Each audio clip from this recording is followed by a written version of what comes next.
तो क्या कहा कि पिता बच्चों की हर संभव गलती क्षमा कर देता है। परमात्मा कबीर जी ने कहा है कि पिता अपने पुत्र पुत्री के सर्व अपराध क्षमा कर देता है।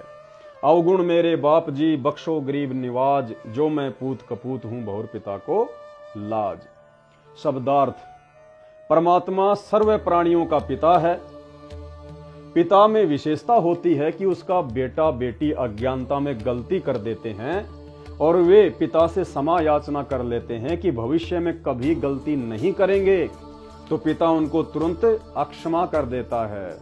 इसलिए भाई और बहनों, क्या लिखा है, तो पिता उनको अक्षमा कर देता है और वे पिता से क्षमा याचना कर लेते हैं कि भविष्य में कभी गलती नहीं करेंगे, तो पिता उनको तुरंत अक्षमा कर देता है। क्यों? क्योंकि ये दयालु परमात्मा है, ये दयालु परमात्मा है। इसलिए भाई और बहनों, साथ संगति के माध्यम से आपको ये संदेश दिए जाते हैं कि वर्तमान में यदि आपसे कोई गलती हो भी जाती है, यदि आपकी मर्यादा खंडित भी हो जाती है, तो वर्तमान में गुरुदेव भगवान की जेल में रहते सहते बाहर उनके नाम की आड़ में अपने धार्मिक धंधे के लिए जो आश्रम खोल दिए गए हैं, नामदान सेंटर खोल दिए गए हैं, आप वहां ना जाएं, इस ज्ञान को आधार बनाएं।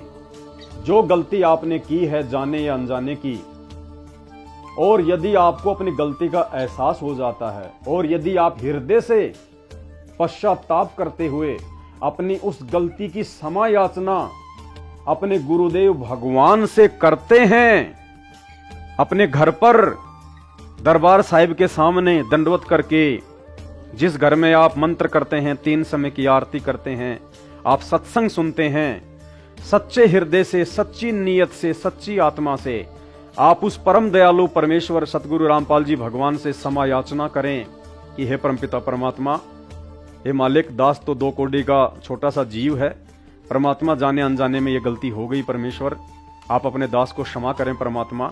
और मैं आपको विश्वास दिलाता हूं कि निकट भविष्य में आपका दास ये गलती फिर से नहीं दोहराएगा। हे परमात्मा, दास को अक्षमा करो गुरुदेव, क्षमा करो दाता।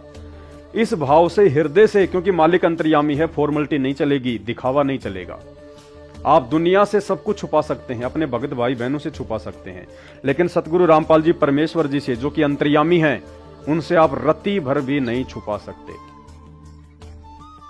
आदरणीय जीता दास जी, जो कि मलुक दास जी के भगत थे, जब उनको ज्ञान हुआ, अपने सतगुरु की समर्थता से जब वो परिचित हुए, तो जीता दास जी ने कहा था कि मेरे दिल के महल में पिया जी, और तुमसे क्या छुपा लूं मैं जिया जी, कि हे परमात्मा, आप मेरे अंदर तक की बात जानने वाले हो, मैं आपसे क्या छुपा सकता हूं। तो ये परमेश्वर हैं, स्वयं ये कबीर हैं, सतगुरु रामपाल जी अंतर्यामी हैं, इनसे हम कुछ नहीं छुपा सकते। तो जिस भावना के साथ में आप उनसे क्षमा याचना करोगे, माफी मांगोगे, वैसा ही आपको तुरंत रिजल्ट मिलेगा। अगर आप सच्ची नियत से, हृदय से, आत्मा से प्रार्थना करोगे कि परमात्मा, दास से वास्तव में गलती हुई है, ये नहीं होना चाहिए था, परमात्मा आगे आपका दास ये गलती नहीं करेगा, आप भी अपना आशीर्वाद जो है वो बना कर रखना। तो परमात्मा उसकी सच्ची नियत को देखकर, चाहे वो पहाड़ पर बैठकर मालिक से क्षमा याचना कर ले, क्योंकि आत्मा का परमात्मा से संबंध है, आत्मा का परमात्मा से संबंध है। इस आत्मा को अपनी बात उस परमेश्वर तक पहुंचाने के लिए बीच में किसी कोऑर्डिनेटर की, किसी बेटा बेटी की, किसी रिश्तेदार की, किसी एजेंट की या किसी दलाल की आवश्यकता नहीं है, अगर आप सच्चे भगत हैं तो।